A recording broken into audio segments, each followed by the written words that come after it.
Hello everyone, welcome to Bansal academy of law channel. आज हम CPC के वन लाइनर क्वेश्चंस करेंगे। एक्चुअली ये क्वेश्चन ना प्रीवियस ईयर जो भी सीपीसी में सेक्शन बेस्ड क्वेश्चन आए हुए हैं वो मैंने इसमें सारे कवर किए हैं कि उसको वन लाइनर बना दिया ताकि आपकी पूरी की पूरी सीपीसी में जो भी सेक्शन बेस्ड क्वेश्चन अभी तक आए हैं वो आपके एक ही बार में रिवीजन हो जाएं। तो चलिए हम इनको स्टार्ट करते हैं। फर्स्ट है जी हमारे पास कि सीपीसी कब इन फोर्स आई थी, तो 1 जनवरी 1909 को सीपीसी इन फोर्स में आई थी। एंड सेकंड है जी हमारे पास कि सीपीसी की 2002 की अमेंडमेंट। देखिए 1999 ना, 1999 एंड 2002 इन दोनों की अमेंडमेंट सीपीसी में की गई थी ताकि स्पीडी जस्टिस किया जाए, स्पीडी ट्रायल किया जाए जस्टिस मालिमात कमेटी की रिकमेंडेशंस पे। तो उसी को ही पूछा जाता है पेपर में कि 2002 की अमेंडमेंट कब इन फोर्स आई थी, तो 1 जुलाई 2002। इसके साथ आप याद रख सकते हैं कि 1976 की अमेंडमेंट भी बहुत इंपॉर्टेंट है सीपीसी में, तो वो कब इन फोर्स में आई थी, 1 फरवरी 1977 को। नेक्स्ट है जी कि सीपीसी की अमेंडमेंट जो मैं अभी अभी बता के हटाऊं कि 1999 एंड 2002। देखिए इसका बेसिक पर्पस क्या था, ट्रायल को स्पीड करना, ठीक है जी, स्पीडी ट्रायल करना।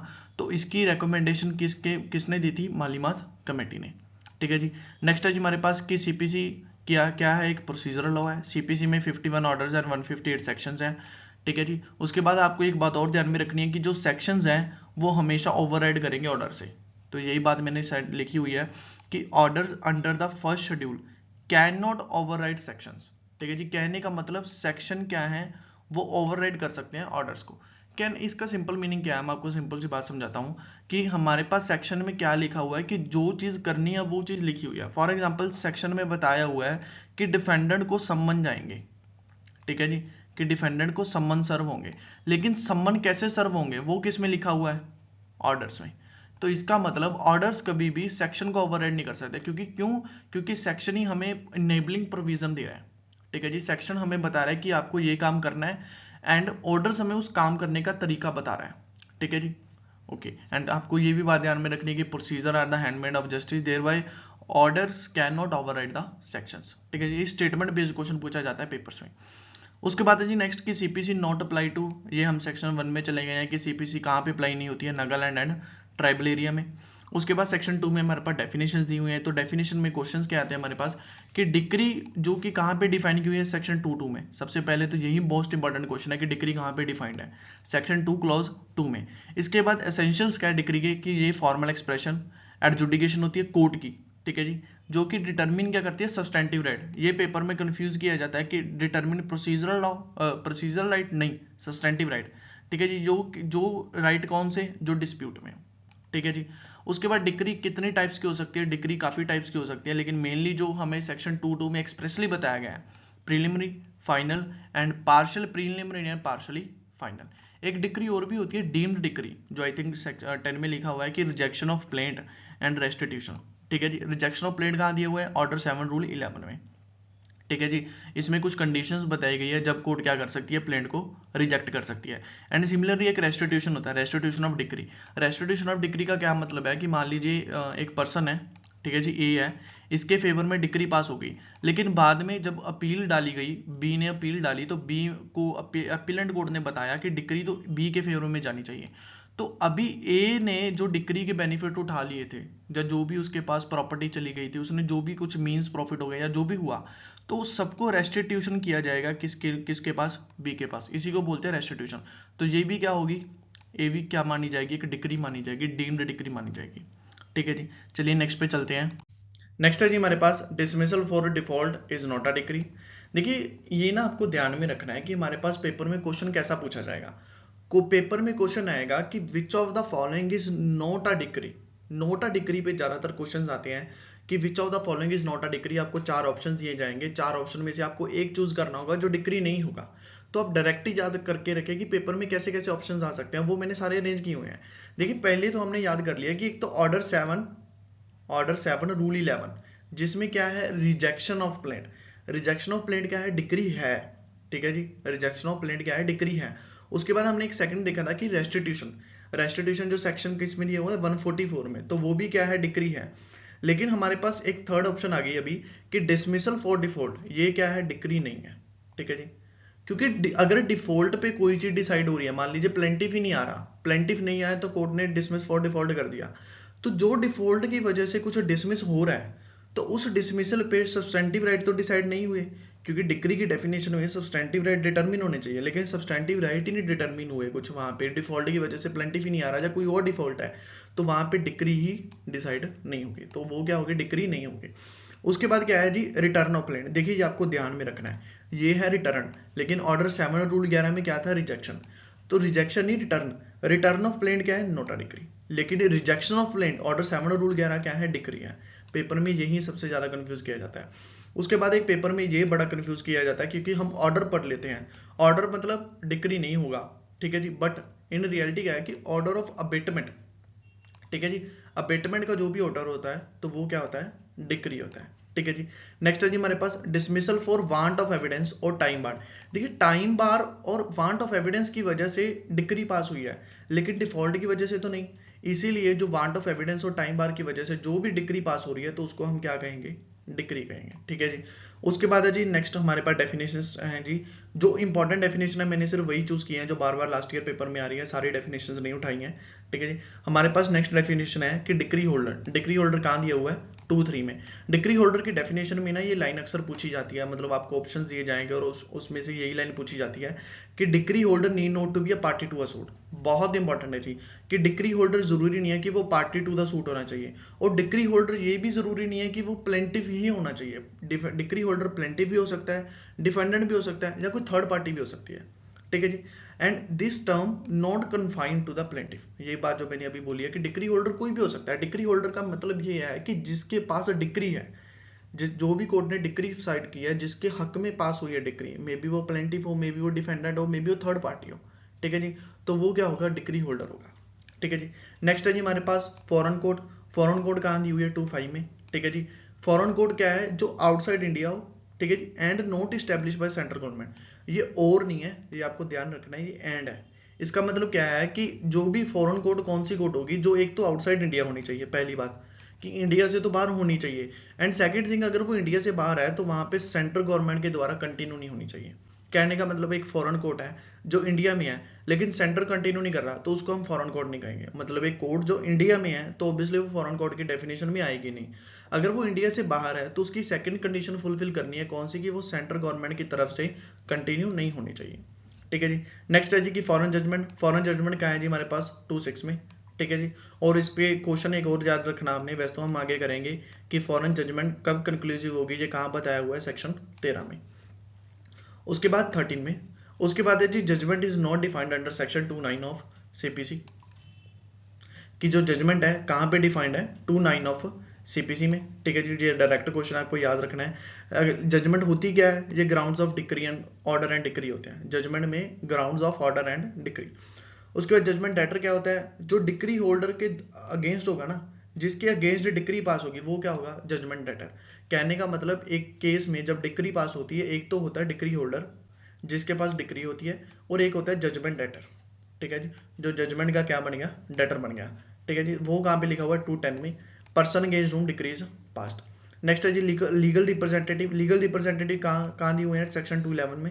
और कौन कौन होते हैं, जो स्टेट ऑफ डिकीज्ड को क्या करें, रिप्रेजेंट करें, ठीक है जी। लीगल हायर हो गए, इंटरमीडिएट्स हो गए, तो ये सब क्या है, लीगल रिप्रेजेंटेटिव।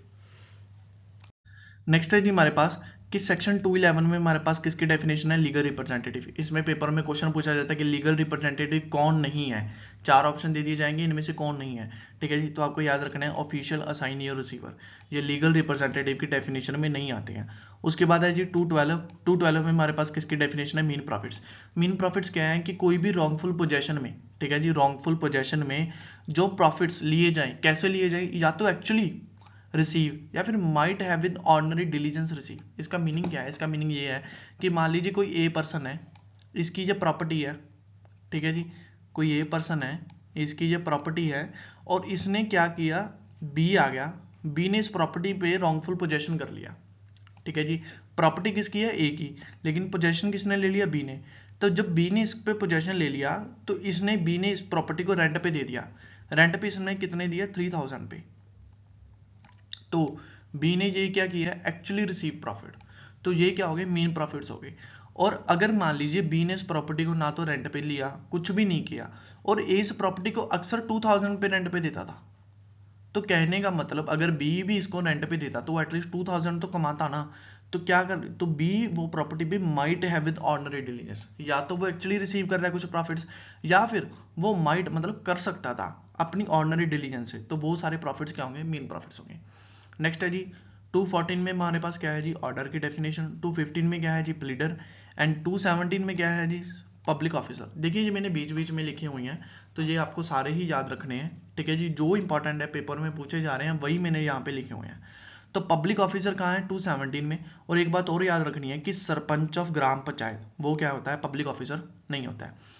उसके बाद डेफिनेशन क्लोज हमारा खत्म होता है यहाँ पे। नेक्स्ट है जी हमारे पास एक 218 भी है, ठीक है जी, 220 तक आई थिंक, तो आपको वो इंपॉर्टेंट नहीं है तभी मैंने लिखे नहीं यहाँ पे। नेक्स्ट चलते हैं जी अभी हम अंडर सेक्शन 3। सेक्शन 3 में हमारे पास क्या है, small causes court. Small causes court किसके सबॉर्डिनेट होते हैं, डिस्ट्रिक्ट कोर्ट है ना, हाई कोर्ट के, ठीक है जी।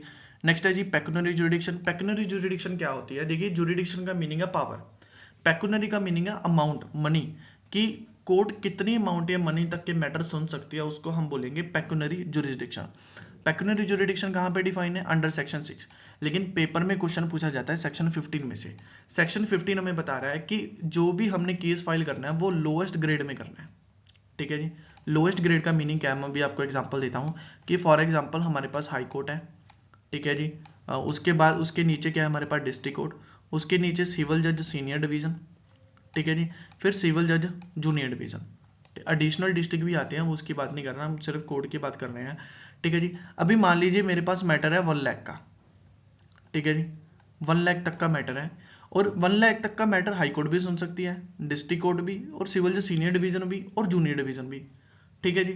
अगर मुझे केस फाइल करना है तो मैं सीधा हाई कोर्ट नहीं जाऊंगा, मैं लोएस्ट ग्रेड के पास जाऊंगा। तो लोएस्ट ग्रेड हमारे पास क्या है, सिविल जज जूनियर डिवीजन, ठीक है जी। नेक्स्ट है जी हमारे पास section 9 dealt with suit of civil nature.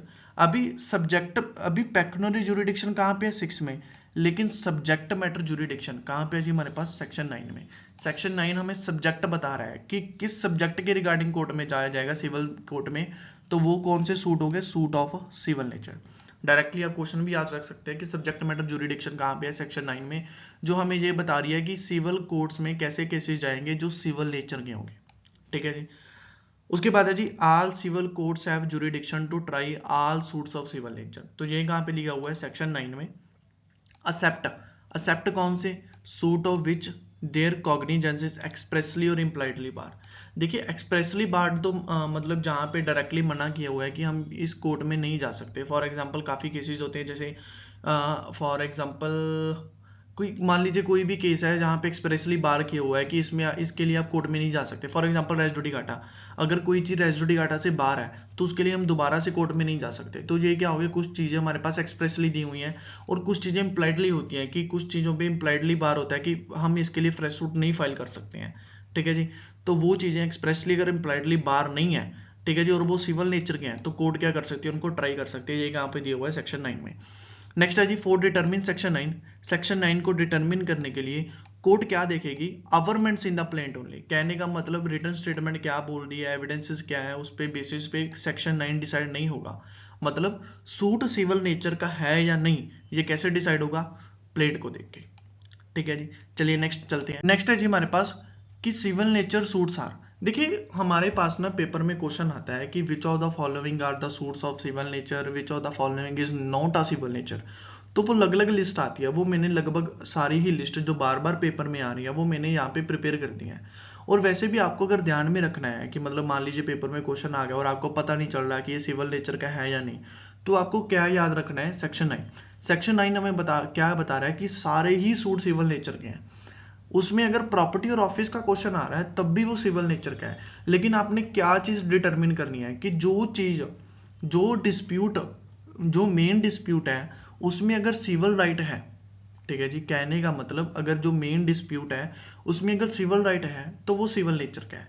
या फिर मान लीजिए उसमें एक सिविल राइट भी है और एक नॉन सिविल राइट भी है, लेकिन अगर प्राइमरी क्वेश्चन सिविल राइट का है तो वो क्या होगा, सूट ऑफ सिविल नेचर। तो पेपर में जो क्वेश्चन पूछे जाते हैं डायरेक्टली सिविल नेचर का है या नहीं, उसमें मैंने एक लिस्ट प्रिपेयर किया है। अगर आप डायरेक्टली इस लिस्ट को याद कर लें तब भी इजी है कि right to property, right to worship, ये क्या है, सिविल नेचर के हैं। डैमेजेस ऑफ सिविल रॉन्ग, कोई सिविल रॉन्ग का डैमेजेस हो गया, offering in a temple, take out procession, common law rights, hereditary office, तो ये सारे क्या है, सूट ऑफ सिविल नेचर, ठीक है, क्योंकि इनमें प्राइमरी क्वेश्चन क्या है, सिविल राइट का है। नेक्स्ट है जी, इन कौन से सिविल राइट नहीं है, मतलब कौन से सिविल नेचर के नहीं है। पॉलिटिकल क्वेश्चन, देखिए ये सिविल राइट को नहीं है, नॉन सिविल राइट है ये। Purely religious matter, expulsion from cast, ये कास्ट का मैटर हो गया। वॉलंटरी पेइंग ऑफ ऑफरिंग्स, ठीक है जी। मेरे डिग्निटी ऑफ ऑफिस, इसमें मान लीजिए कोई पंडित कह रहा है कि मुझे पालकी में लेके आया जा रहा था, मुझे पालकी में लेके आना बंद कर दिया, या फिर कोई पर्सन मुझे रोज मतलब प्रणाम करता था, अभी उसने प्रणाम करना बंद कर दिया, तो ये मेरी डिग्निटी होगी। तो मेरे डिग्निटी ऑफ ऑफिस क्या होंगे, सिविल नेचर के नहीं होंगे, ठीक है जी, ये आप लिस्ट याद कर सकते हैं। उसके बाद है जी रेस सब जुडिस। जो रेस सब जुडिस उसको क्या बोलते हैं हम, स्टे ऑफ सूट। देखिए रेस सब जुडिस बेसिकली क्या होता है, मैं आपको वैसे ही समझा देता हूँ कि रेस सब जुडिस क्या है कि मान लीजिए हमारे पास एक सूट है जो ऑलरेडी किसी कंपिटेंट कोर्ट में पेंडिंग है, और वही सूट हमने एक दूसरी कोर्ट में भी डाल दिया, ठीक है जी, या सेम कोर्ट में डाल दिया या दूसरी कोर्ट में जो कि कंपिटेंट है उसमें डाल दिया। तो अभी एक सूट तो पेंडिंग है, अभी दूसरा न्यू सूट डाल दिया, तो जो दूसरा न्यू सूट डाला है उस पर क्या लग जाएगा, रेस सब जुडिस। लेकिन जो पिछला जो सूट डाला हुआ है वो कंटिन्यू होना चाहिए, पेंडिंग होना चाहिए। तो यही है जी हमारे पास कि सेक्शन 10 में क्या दिया हुआ है, रेस सब जुडिस। इसमें क्या क्या है, भी सेम पार्टीज होनी चाहिए, same title, farmer suit is pending होना चाहिए, कहाँ पे, कंपिटेंट कोर्ट में। जो मैटर पिछले सूट में है, फॉर्मर सूट में, एंड जो हमने बाद में डाला है, डायरेक्टली एंड सब्सटेंशियली क्या होना चाहिए, इशू में होना चाहिए।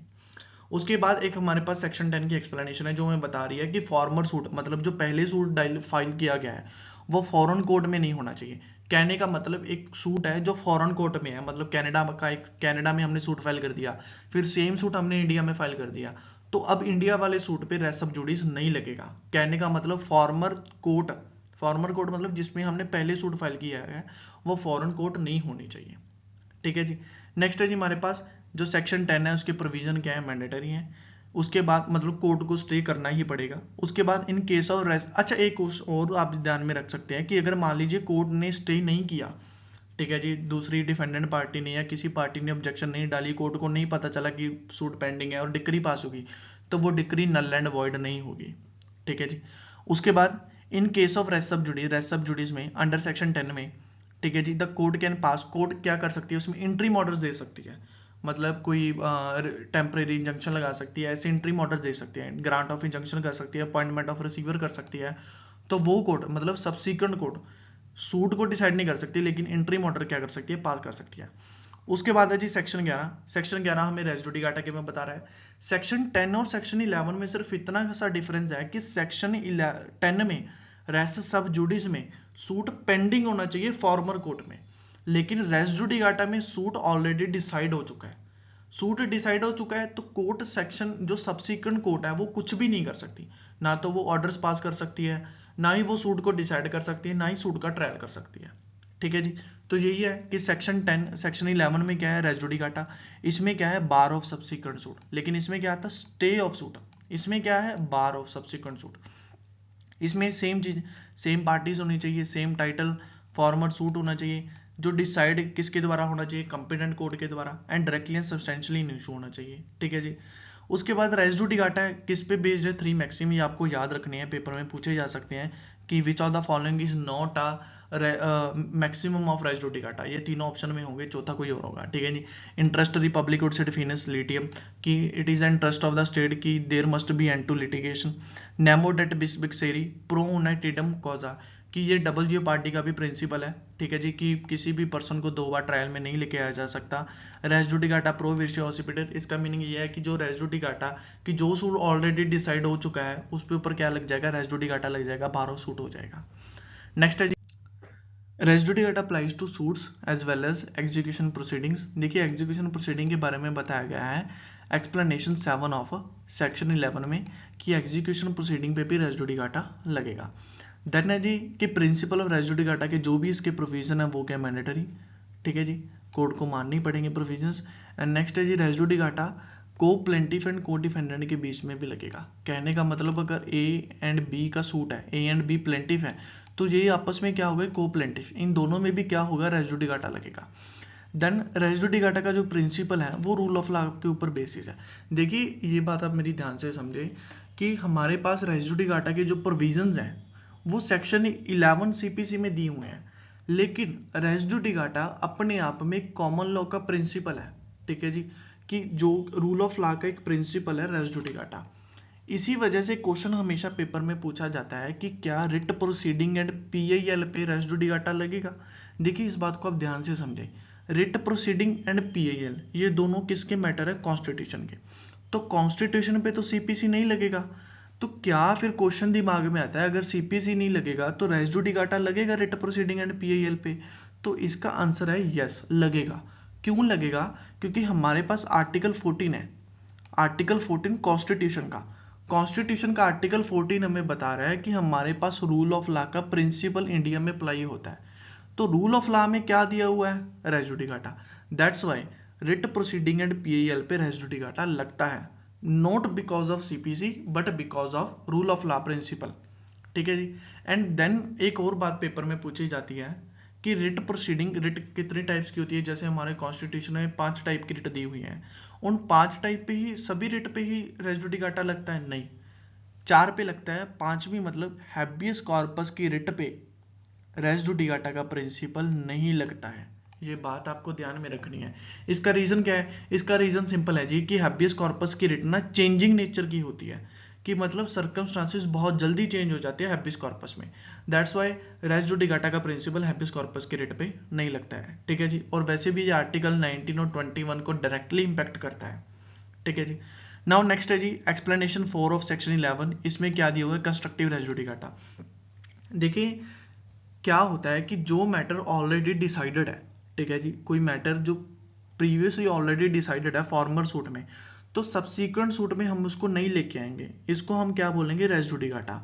लेकिन कोई मैटर जो प्रीवियसली डिसाइडेड है, directly and substantially in question था, बट हमने उसको उठाया नहीं, कहने का मतलब हम उसको अपनी माइट एंड आउट उसको पिछले सूट में उठा सकते थे, लेकिन उस क्वेश्चन को हमने पिछले सूट में उठाया ही नहीं, तो उस पर क्या लग जाएगा, constructive res judicata. For example एक ऑनर है जी, उसने अपने टेनेंट से रेंट लेना था, ठीक है जी, तो उसने रेंट का केस फाइल किया। तो रेंट के केस फाइल करने के दौरान उसने सारे प्रोविजन रख दी, सारी बातें रख दी, और उसने कहा कि मैंने 2 साल का रेंट लेना है, लेकिन उसका 1 मंथ का रेंट उसके पिछले का भी पेंडिंग था। तो अभी पिछले 1 मंथ का सूट वो दोबारा नहीं लेके आ सकता, क्योंकि वो ये बात भी पुराने ही मैटर में रख सकता था। तो उसी को क्या बोलते हैं, कंस्ट्रक्टिव रेस जुडिकाटा। मतलब might and ought be taken into previous suit, ठीक है जी। तो उस पर क्या लग जाएगा, कंस्ट्रक्टिव रेस जुडिकाटा। ये कहाँ दिया हुआ है, एक्सप्लेनेशन 4 ऑफ सेक्शन 11। देन है जी सेक्शन 11 ऑफ सीपीसी, यहाँ पे 8 एक्सप्लेनेशन है, ठीक है जी। 8 एक्सप्लेनेशन अगर आप हो सकता है तो सारी याद रखें, वरना 4 तो हद से ज़्यादा इंपॉर्टेंट है। अगर आप मेंस की प्रिपरेशन कर रहे हैं जुडिशरी की, तो आपको 8 की 8 एक्सप्लेनेशन याद होनी चाहिए। देन है जी compromise decree in dismissal of suit, इन दोनों पे रेस जुडिकाटा नहीं लगता है। उसका रीजन क्या है जी, कॉम्प्रोमाइज डिक्रीज क्या होती है, कॉम्प्रोमाइज डिक्री होती है कि दोनों पार्टीज में आपस में कॉम्प्रोमाइज करके क्या किया है, सूट को डिसाइड किया है, मतलब अपना डिसीजन कोर्ट्स के थ्रू लिया है। तो इसमें कोर्ट ने तो अपना माइंड अप्लाई किया नहीं। अगर कोर्ट ने अपना माइंड ही नहीं अप्लाई किया तो इसमें रेस जुडिकाटा मतलब डिसीजन ऑफ कोर्ट ही नहीं आया, डिसीजन ऑफ कोर्ट नहीं आया, दैट्स वाई रेस जुडिकाटा नहीं लगेगा। Same dismissal and default, court ने प्रॉपर हियर नहीं किया, ठीक है जी, प्रॉपर डिसीजन नहीं आया कोर्ट का, दैट्स वाई रेस जुडिकाटा नहीं लगेगा। नेक्स्ट है जी सेक्शन 13। सेक्शन 13 हमें बता रहा है फॉरेन जजमेंट के बारे में। इसमें क्या लिखा हुआ है हमारे पास कि dealt with conclusiveness of foreign judgment. देखिए सेक्शन 13 हमें बता रहा है कि फॉरेन जजमेंट कब कंक्लूसिव मानी जाएगी। अगर foreign judgment conclusive in nature है तो उस पर क्या लग जाएगा, रेस जुडिकाटा लग जाएगा, ठीक है जी। तो फॉरेन जजमेंट कब कंक्लूसिव होगी, सेक्शन 13 हमें बता रहा है कि फॉरेन जजमेंट कंक्लूसिव ही होती है, लेकिन अगर 6 कंडीशन हो तो उसमें कंक्लूसिव नहीं मानी जाएगी। 6 कंडीशन कौन सी है, कि it is not conclusive in case of not pronounced by the court of competent jurisdiction, कि अगर जो फॉरेन कोर्ट है वो कंपिटेंट जुरिडिक्शन की नहीं थी। एक सेकंड है जी हमारे पास नॉट ऑन मेरिट्स, अगर फॉरेन कोर्ट ने मेरिट्स के ऊपर केस को डिसाइड नहीं किया। थर्ड है जी incorrect view of international law, अगर इंटरनेशनल लॉ के प्रिंसिपल के अगेंस्ट ही डिसाइड कर दिया तब भी क्या नहीं लगेगा, तब भी फॉरेन जजमेंट कंक्लूसिव नहीं होगी। चौथी है हमारे पास refuse to recognise Indian law, अगर उन्होंने इंडियन लॉ को ही रिकॉग्नाइज नहीं किया, ठीक है जी। फिफ्थ है जी oppose to natural justice, natural justice के खिलाफ है। एंड सिक्स्थ है हमारे पास by fraud and breach of any law, अगर उन्होंने फ्रॉड किया है, मतलब फॉरेन जजमेंट के ऊपर फ्रॉड करके डिक्री पास करवाई गई है, जब ब्रीच ऑफ एनी लॉ है तब भी क्या होगी, कंक्लूसिव नहीं मानी जाएगी, वरना फॉरेन जजमेंट कंक्लूसिव ही मानी जाएगी। उसके बाद सेक्शन 14 है हमारे पास। सेक्शन 14 हमें बता रहा है कि जैसे हमने सेक्शन 13 में लिखा था ना कि कंपिटेंट कोर्ट के द्वारा अगर प्रोनाउंस नहीं दी गई है तो उसी को ही आगे बता रहा है सेक्शन 14। सेक्शन 14 हमें क्या बता रहा है कि जब भी फॉरेन कोर्ट ने जो जजमेंट पास किया है ना तो वो जजमेंट यही मानी जाएगी कि वो कंपिटेंट ज्यूरिडिक्शन की ही थी। फॉरेन कोर्ट ऑन प्रोनाउंसिंग कब मानी जाएगी फॉरेन जजमेंट कंक्लूसिव? जब भी वो सर्टिफाइड कॉपी के द्वारा प्रोड्यूस किया गया हो। इसको हम प्रॉपर पढ़ते हैं कि section 14 lays down rebuttable presumption of law. Rebuttable presumption of law का मतलब शैल प्रिज्यूम कि जब भी कि competency of the foreign court. देखिए ध्यान से समझिए इस बात को कि हमारे पास फॉरेन कोर्ट ने कोई जजमेंट दे दी, ठीक है जी, तो हम ये मानेंगे कि फॉरेन कोर्ट कंपिटेंट ज्यूरिडिक्शन की थी, ठीक है जी। तो क्या मानेंगे? वी शैल प्रिज्यूम कि जो फॉरेन कोर्ट है वो कंपिटेंट ज्यूरिडिक्शन की है। कब मानेंगे, कब शैल प्रिज्यूम करेंगे? जब certified copy of foreign judgment हो। कि हमारे पास एक फॉरेन जजमेंट आई कोर्ट में, वो कोर्ट में जो फॉरेन जजमेंट आई वो सर्टिफाइड कॉपी की थी, तो इट मीन्स वो क्या होगी, कोर्ट क्या होगी, कंपिटेंट ज्यूरिडिक्शन की होगी। तो अभी ये रिबटेबल प्रिजम्पशन ऑफ लॉ है कि जो दूसरी पार्टी है वो इसको प्रूव कर सकती है कि नहीं वो कंपिटेंट ज्यूरिडिक्शन की नहीं थी। नेक्स्ट है जी हमारे section 16 lays down the exception to the principle of equity acts इन पर्सोनम। देखिए इक्विटी एक्ट्स इन पर्सोनम कॉमन लॉ का प्रिंसिपल है जो हमें क्या बता रहा है कि केस वहां पे फाइल होगा जहां पे पर्सन डिसाइड कर रहा है, ठीक है जी।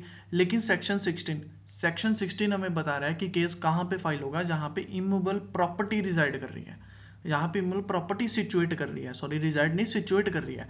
दैट्स व्हाई सेक्शन 16 क्या होगी, इसकी एक्सेप्शन बन गई इस प्रिंसिपल की। नाउ सेक्शन 17 क्या है? सेक्शन 17 और 18 आपको साथ में पढ़ने हैं। सेक्शन 17 क्या डील करता है कि immovable property situate with in different courts, ठीक है जी। फॉर एग्जांपल कि कोई प्रॉपर्टी है जो ए सिटी में भी है और बी में भी है, दोनों में ही है, दोनों की ज्यूरिडिक्शन बन रही है डिफरेंट कोर्ट्स की, तो सेक्शन 17 कह रहा है कि किसी भी कोर्ट में केस फाइल हो सकता है, ठीक है जी। और सेक्शन 18 हमें बता रहा है कि सूट का इंस्टीट्यूशन जहां पे हमें ये नहीं पता लग रहा हो कि कौन सी कोर्ट है, अनसर्टेनिटी है, यहाँ पे डिफरेंट कोर्ट थी, यहाँ पे अनसर्टेनिटी है, तो उसके लिए सेक्शन 18 बता रहा है कि किसी भी कोर्ट में भी फाइल कर सकते हैं, ठीक है जी। उसके बाद सेक्शन 19 में ना ये इलस्ट्रेशन बहुत ज्यादा पूछी जाती है। सेक्शन 19 की इलस्ट्रेशन है। सेक्शन 19 बेसिकली बता क्या रहा है, पहले हम ये डिस्कस कर लेते हैं। सेक्शन 19 बेसिकली ये कह रहा है कि जब भी कोई रॉन्ग्स हो, सिविल रॉन्ग्स हो, तो उसके सूट कहाँ पे फाइल हो सकते हैं? उसके सूट फाइल हो सकते हैं जहां पे कॉज ऑफ एक्शन अराइज हुआ हो, फर्स्ट थिंग, फर्स्ट कहां पे, जहां पे कॉज ऑफ एक्शन राइज हुआ। सेकंड, जहां पे डिफेंडेंट रह रहा हो, ठीक है जी। फर्स्ट कौन, जहां पे कॉज ऑफ एक्शन, सेकंड क्या, जहां पे डिफेंडेंट रिजाइड कर रहा है। तो ये अभी हम इलस्ट्रेशन पढ़े कि ए रिजाइड इन दिल्ली, ए कौन है, दिल्ली में रह रहा है, एंड उसने बी को बीट किया, जो कहां पे, कलकत्ता में, ठीक है जी। ध्यान से पढ़िए इस चीज को कि ए कौन है, अभी ए है, एक पर्सन है, वो कहां पे रह रहा है, दिल्ली में, उसने किसको बीट किया, बी को, तो अभी केस कौन फाइल करेगा, बी करेगा, तो बी क्या बन गया, प्लेंटिफ, ए क्या बन गया, डिफेंडेंट। तो अभी हमने क्या डिस्कस किया कि सूट कहां पे फाइल होगा, एक तो जहां पे कॉज ऑफ एक्शन आया हो, कॉज ऑफ एक्शन कहां पे, कहां पे बीट किया, कलकत्ता में, तो सूट कहां पे फाइल हो सकता है, एक तो कलकत्ता में। सेकंड, जहां पे डिफेंडेंट रह रहा है, डिफेंडेंट कहां पे है, ए कहां पे है, दिल्ली में, तो सूट कहां पे फाइल हो सकता है, कलकत्ता एंड दिल्ली, तो बी कैन फाइल सूट इधर इन कलकत्ता और Delhi. Now section 21A bar on the suit to रिजाइड set aside decree and objection as to place of suing. देखिए इसमें ना आपको एक सिंपल सी बात याद रखनी है कि हमारे पास टेरिटोरियल, पेक्यूनरी, सब्जेक्ट मैटर काफी टाइप की ज्यूरिडिक्शन होती है, लेकिन सब्जेक्ट मैटर ज्यूरिडिक्शन को छोड़ के टेरिटोरियल, पेक्यूनरी, इन सब के लिए हम अलग से सूट लेके नहीं आ सकते, ठीक है जी। कहने का मतलब क्या है कि मान लीजिए एक सूट है जो टेरिटोरियल ज्यूरिडिक्शन की वजह से बाहर था, लेकिन हमने उसके लिए ऑब्जेक्शन नहीं उठाई, डिफेंडेंट ने उसके लिए ऑब्जेक्शन नहीं उठाई, सूट चलता गया, डिक्री पास हो गई, तो इसके लिए हम एक नया सूट नहीं लेके आएंगे। सूट किसके लिए, to set aside the decree, जो डिक्री ऑलरेडी पास हो गई है, क्यों, प्लेस ऑफ सुइंग की वजह से। कहने का मतलब फ्रेश सूट, सिर्फ पुराने सूट को सेट असाइड करने के लिए नहीं लेके आया जा सकता। ये कौन बता रहा है, सेक्शन 21A बार कर रहा है, तो ये क्या हो गया, expressly bar on the suit, ठीक है जी। नाउ अंडर सेक्शन 24 में क्या हुआ, जनरल पावर है किसकी, ट्रांसफर एंड विड्रॉल की, किन कोर्ट्स की, high court and district court. बहुत इंपॉर्टेंट है जी, ये आपको याद रखना है। डायरेक्टली पूछ सकते हैं कि हाई कोर्ट की या डिस्ट्रिक्ट कोर्ट की ट्रांसफर की पावर कहाँ पे है, सेक्शन 24 में।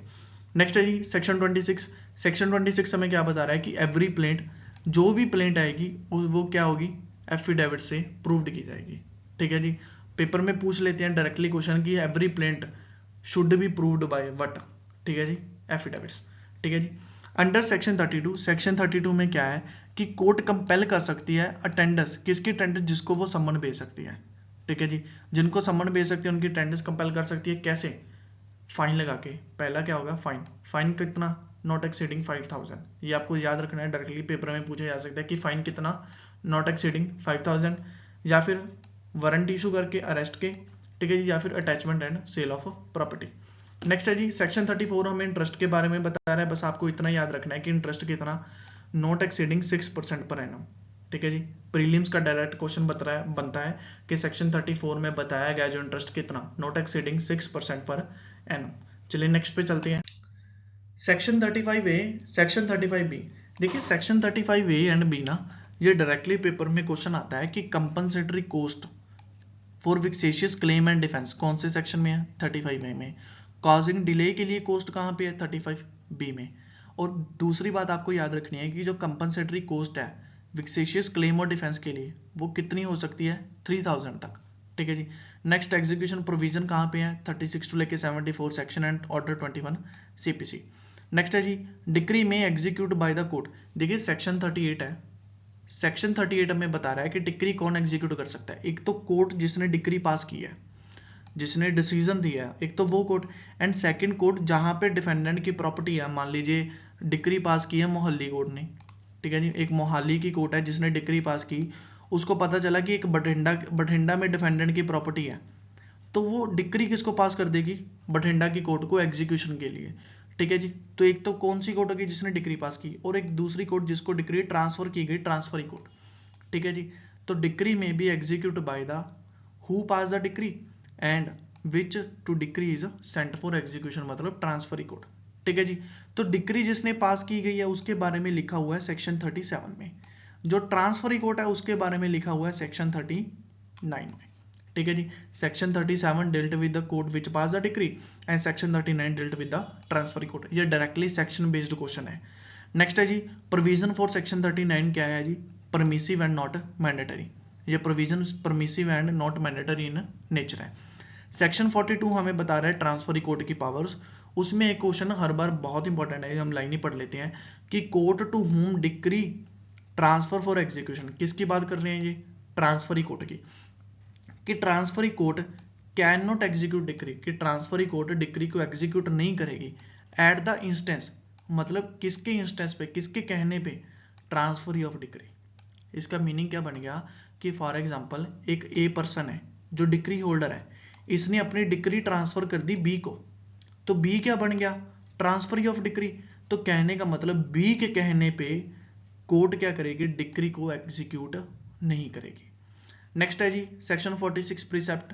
प्रिसेप्ट बेसिकली क्या होता है कि जब जैसे हमने ये एग्जांपल ली मोहाली और बठिंडा की कोर्ट में, मान लीजिए डिफेंडेंट की प्रॉपर्टी को डर है कि बठिंडा में वो उस प्रॉपर्टी को सेल कर देगा। ठीक है जी, तो हम कोर्ट क्या करेगी, मोहाली की कोर्ट एक ऑर्डर इशू करेगी जिसको हम कहेंगे प्रिसेप्ट, कि इस डिफेंडेंट की जो प्रॉपर्टी है इसको अटैच कर लिया जाए ताकि वो अपनी प्रॉपर्टी को सेल ना करें। That's why attachment. ठीक है जी, attachment the property of judgment letter, उस ऑर्डर को हम क्या बोलते हैं, प्रिसेप्ट बोलते हैं, जो किसको इशू किया जाता है, अनदर कोर्ट को। कहाँ पे, where property of judgment letter situate. इसका टाइम पीरियड याद रखना है, टाइम पीरियड कितना होता है, 2 मंथ टाइम पीरियड। नेक्स्ट है जी सेक्शन 47।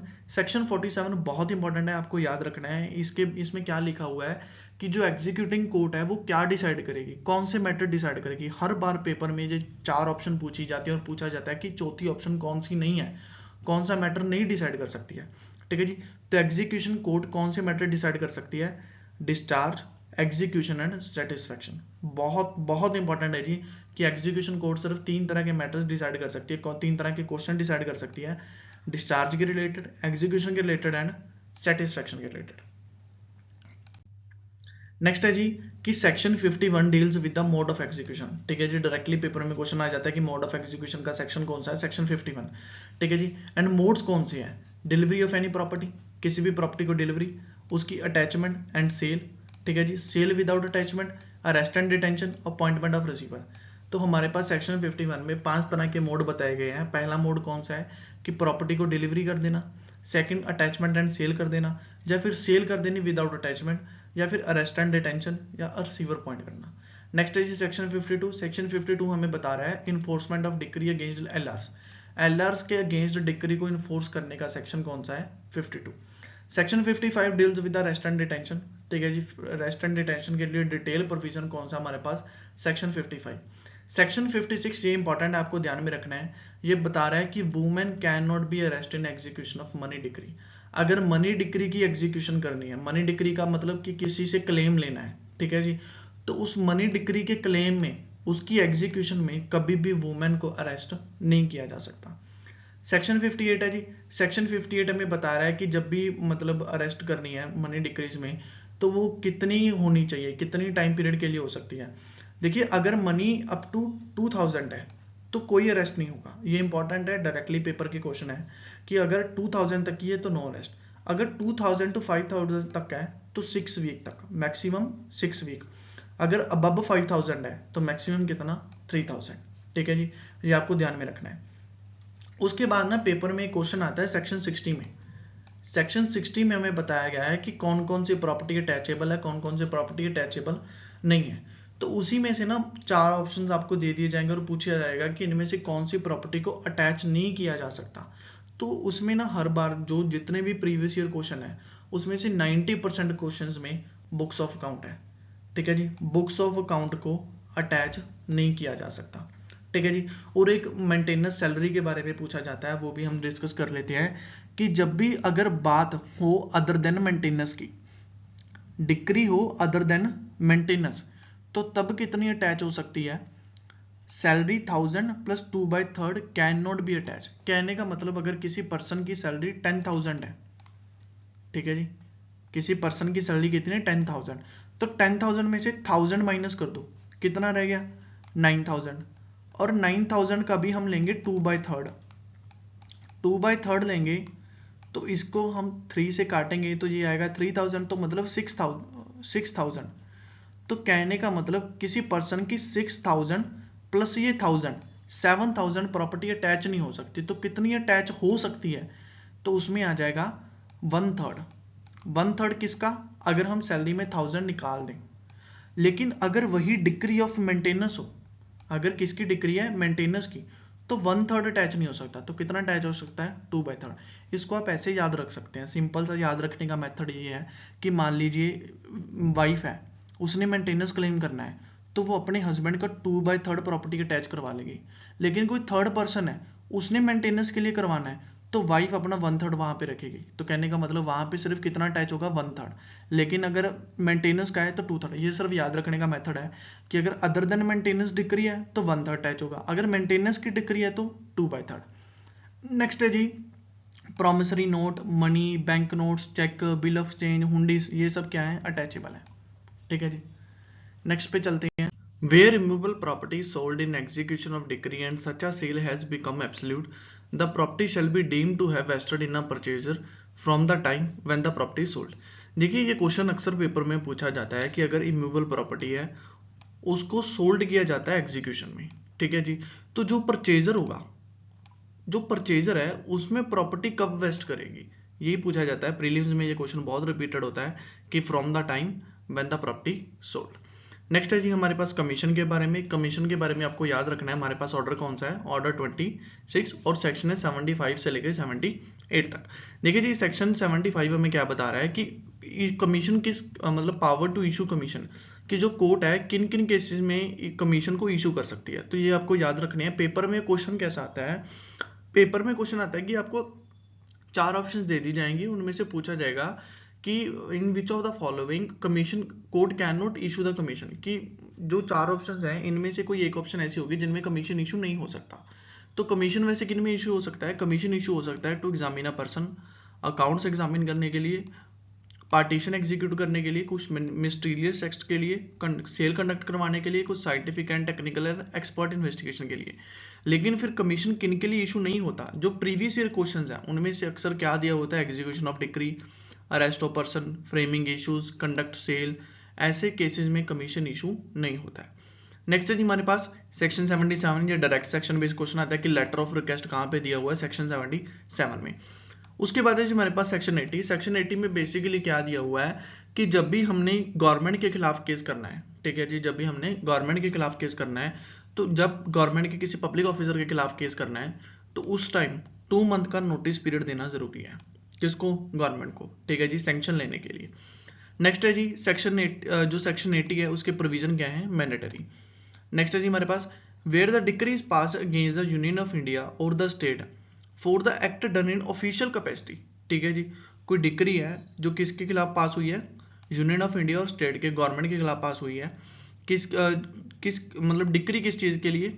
ऑफिशियल कैपेसिटी में वर्क के लिए, ठीक है जी, कंसर्न अंडर सेक्शन 82 सीपीसी, ठीक है जी। देन उसकी एग्जीक्यूशन, डिक्री तो पास होगी, अब क्या आ गई उसकी? Execution. Then execution shall not be issued, execution नहीं इशू होगी। कब तक? इसमें आपको टाइम पीरियड पूछा जाता है 3 मंथ, ठीक है जी, कि जब तक 3 मंथ में डिक्री अनसेटिस्फाइड रहती है उसके बाद ही हम क्या कर सकते हैं? एग्जीक्यूशन कर सकते हैं। कहने का मतलब गवर्नमेंट को 3 मंथ का टाइम पीरियड दिया जा रहा है कि अब डिक्री को क्या करे? एग्जीक्यूट करे, सेटिस्फाइड करे। नेक्स्ट है जी हमारे पास सेक्शन 80 एंड ऑर्डर 35, ये हमारे पास इंटरप्रेटर सूट के लिए है, ठीक है जी, deals with interpreter suit institute by a person who have no interest in the subject matter. देखिए मैं आपको मोटा मोटा बता देता हूँ कि इंटरप्रेटर सूट होते क्या हैं। देखिए इंटरप्रेटर सूट्स क्या होते हैं कि मान लीजिए हमारे पास एक प्लेंटिफ है, ठीक है जी, जिसने सूट फाइल किया है इंटरप्रेटर, और 2 पर्सन है, एक बी है और एक सी है, ठीक है जी। मान लीजिए एक प्रॉपर्टी है, ठीक है जी, ये प्रॉपर्टी के ऑनर पे बी का भी हक है और सी का भी हक है, ठीक है जी, लेकिन ये प्रॉपर्टी इन्होंने ए को रेंट पे दी हुई है। अभी ए ने मान लीजिए रेंट देना है, तो बी बोल रहा है मुझे रेंट दो, सी बोल रहा है मुझे रेंट दो। अभी ए को नहीं पता कि मैंने रेंट किसको देना है, तो डिस्प्यूट किसका है? डिस्प्यूट किसके बीच में? बी एंड सी। लेकिन ए ने क्या देना है? रेंट देना है। तो ए अभी क्या करेगा? इंटरप्लेटर सूट फाइल करेगा कि जिसमें उसका कोई इंटरेस्ट नहीं है, उसने तो सिर्फ पैसे देने हैं।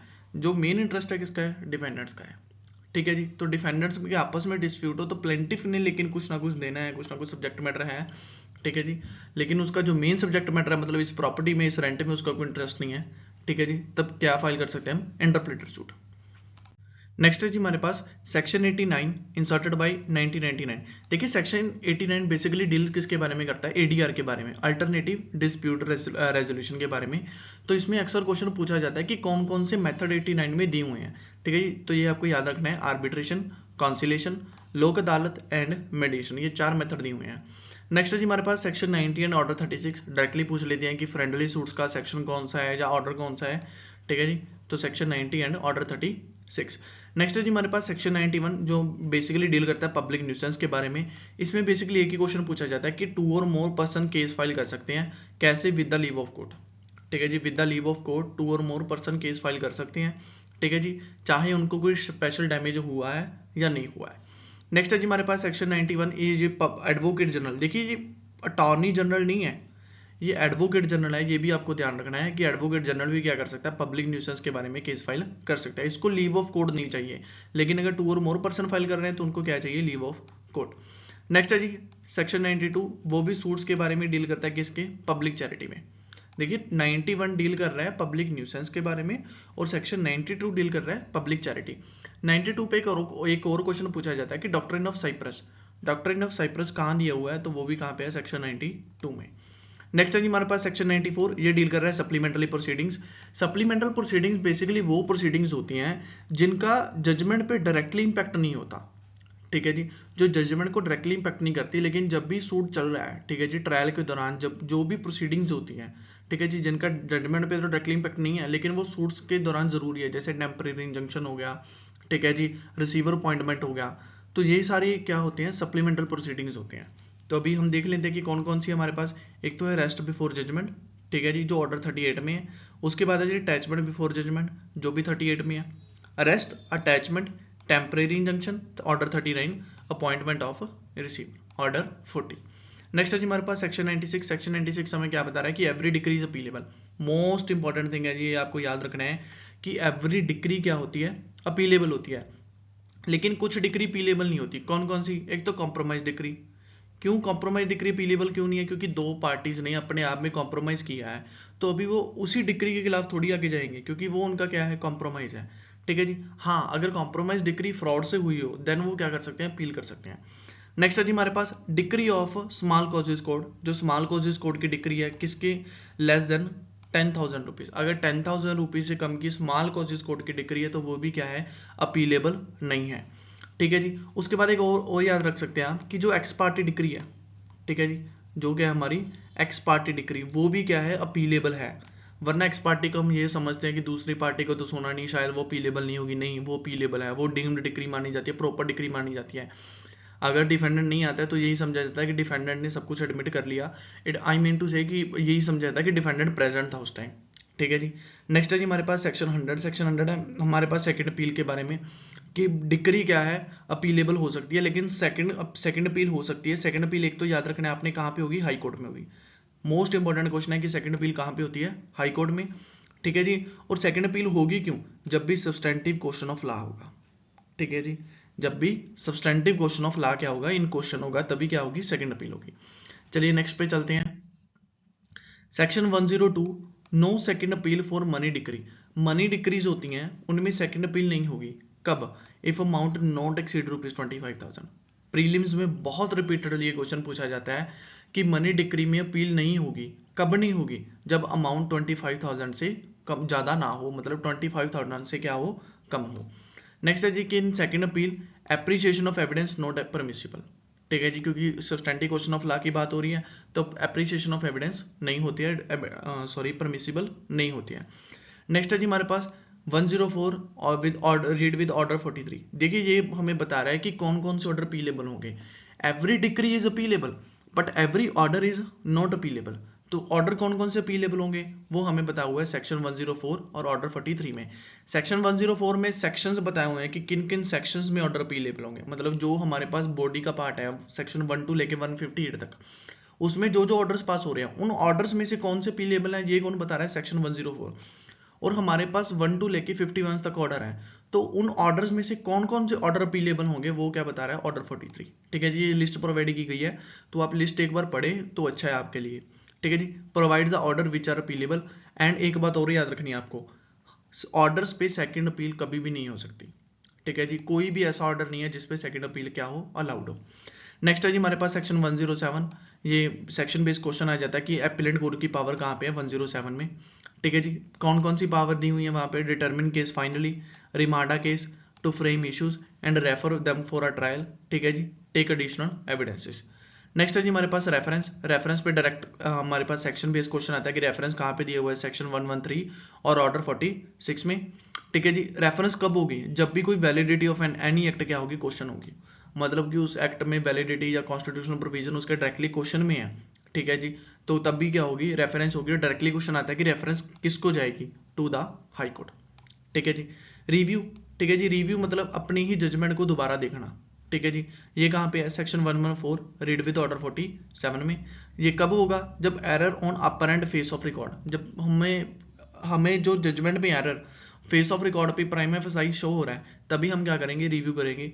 तो टू कोर्ट कहाँ किसके पास होगी, to court which pass the decree और ऑर्डर, जिस कोर्ट ने भी डिक्री और ऑर्डर पास किया गया, क्योंकि रिव्यू करना है, रिव्यू का मतलब ही वही होगा ना कि जिसने पास किया वही क्या उस करेगी, उसको दोबारा व्यू करेगी।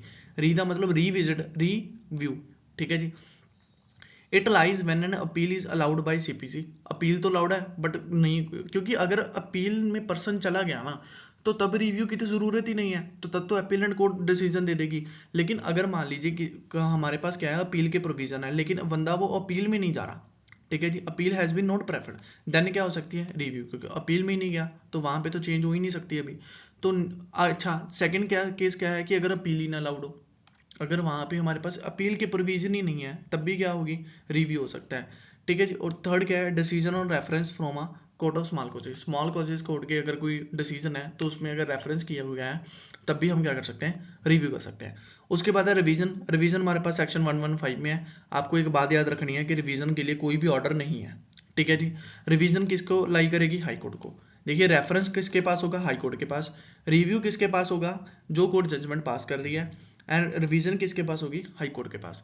अच्छा, इसकी नेचर कैसा है? पेपर में अक्सर क्वेश्चन आता है कि जो हमारे पास रिवीजन है इसका कौन सी रिट के जैसा नेचर है? कर्सरी के जैसा। ठीक है जी। एंड रिवीजन किन केसेस में लाइज होती है? ये 3 केसेस है हमारे पास। ठीक है जी। फर्स्ट कौन सा है कि when non exercise of jurisdiction vested in the court. देखिए बेसिकली ना रिवीजन हमेशा उसी केसेस में लाई होती है जब कोर्ट अपनी जुरिडिक्शन की पावर प्रॉपर से यूज नहीं कर सकता। तो यही 3 दिए हुए हैं। When non exercise of jurisdiction, जब कोर्ट को अपनी जो उसकी जुरिडिक्शन की पावर है उसको वो प्रॉपर के लिए एक्सरसाइज नहीं कर रही, या फिर इरेगुलर एक्सरसाइज ऑफ जुरिडिक्शन, जब उसके पास जो जुरिडिक्शन है उसका इरेगुलर यूज कर रही है, या फिर exercise of jurisdiction not vested in the court, जो जुरिडिक्शन कोर्ट के पास है ही नहीं, जो पावर है ही नहीं, वो उसका यूज कर रही है, तब भी क्या होगी? रिवीजन होगी। तो रिवीजन बेसिकली जुरिडिक्शन के बेसिस पे होती है। ठीक है जी। Revision shall not operate as stay of the proceeding.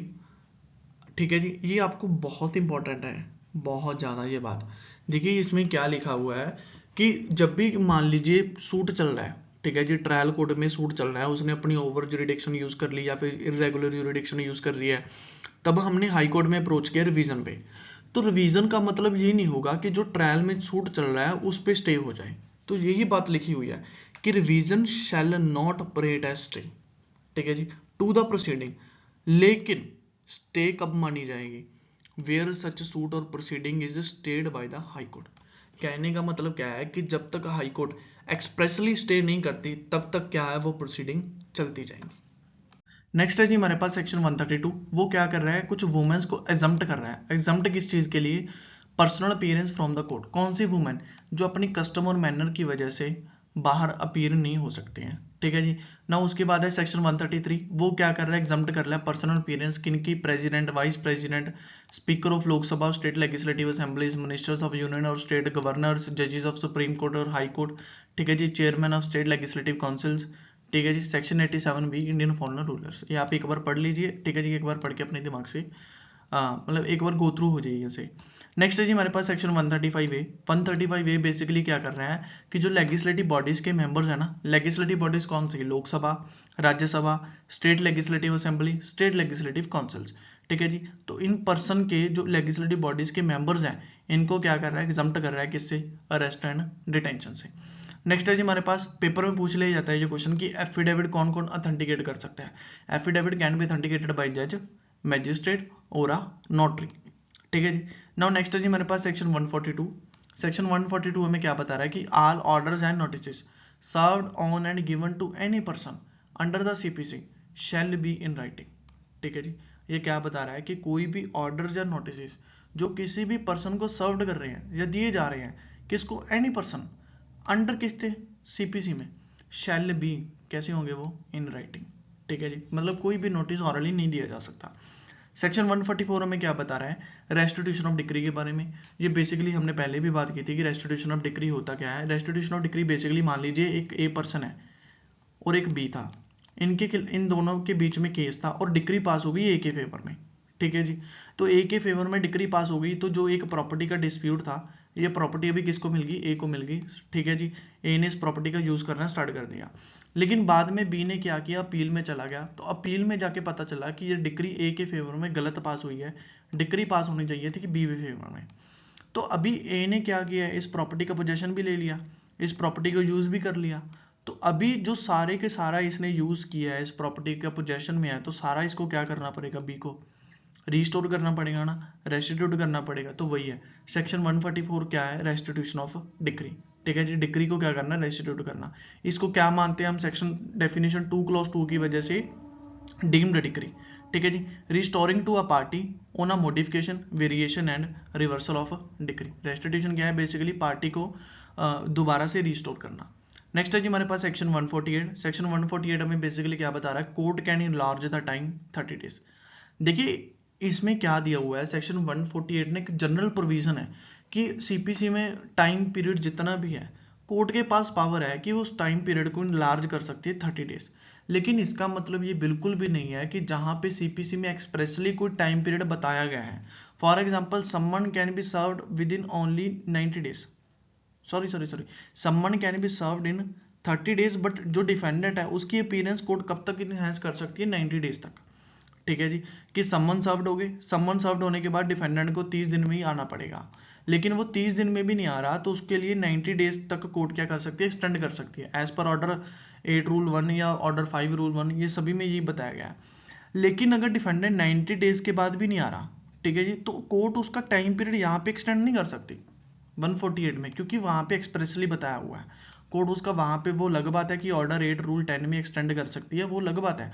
लेकिन जो मैं बेसिकली आपको क्या बताना चाह रहा हूँ कि ये 148 प्रोविजन जहाँ पे सीपीसी ने एक्सप्रेसली टाइम बताया हुआ है, यहाँ पे सीपीसी मतलब एक्सप्रेसली टाइम पीरियड बता रही है या रोक रही है कि यहाँ इससे टाइम पीरियड एक्सटेंड नहीं हो सकता या फिर इतना ही मैक्सिमम है, तो उस टाइम कोर्ट इनलार्ज नहीं कर सकती। But as a general provision court क्या कर सकती है, 30 डेज को एक्सटेंड कर सकती है, किसी भी टाइम पीरियड को इनलार्ज कर सकती है। कहाँ पे, सेक्शन 148 में। नेक्स्ट है जी हमारे पास केवियट। जो केवियट के प्रोविजन है वो कहाँ पे दिए हुए हैं, सेक्शन 148A में। कब ऐड हुए थे, बाय द अमेंडमेंट ऑफ 1976। इसकी वैलिडिटी क्या है, 90 days from the date of lodging.